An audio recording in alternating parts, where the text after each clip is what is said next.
Wow, baby kin kyau wallahi. Dala me sunan ki? Sunana Fatiwa. Fatiwa sha a Nijar?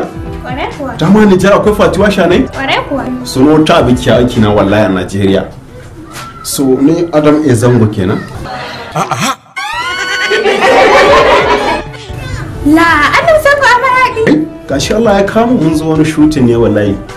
Ga mu a tare da ni akwai Aminu Sira, akwai Aminu S Bono, akwai Falale Dorai, Umar M Sharif ma yana nan shi ma ya makale mun na biyo da shi wallahi. Haba da Allah ai ku ina so in ga M Sharif. Karki da mai yaro na ne ai zan hada ki da shi ba wana bane wannan ai ba wana bane. A to ba damuwa ba damuwa. Ki gode Allah da Allah ya kawo ni gare ki kyauta. Ba damuwa baby. Kin gane?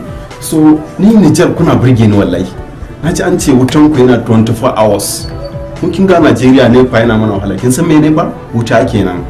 Wallahi zan hada ki da su gaba ki ki kuntar da hankalinki tunda Allah ya kawo ni gare ki kyauta so ki gode Allah ba tare da kin sha wani wahala ba kin same ni kyauta. Gida Allah ka hakuri mai gida. Kai ka bada kana na kana suke.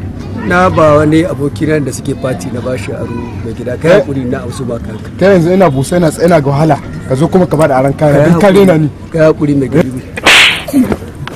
Bujiro.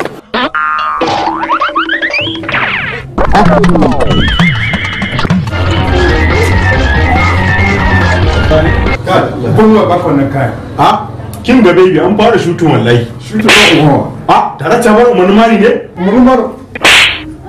Kin ga baby. Ai tun da mari biyu aka ce da ta bar umarnin gudu ko ba haka ba. Irin wannan samarin banzan ne masu ma'aimata ƙarya.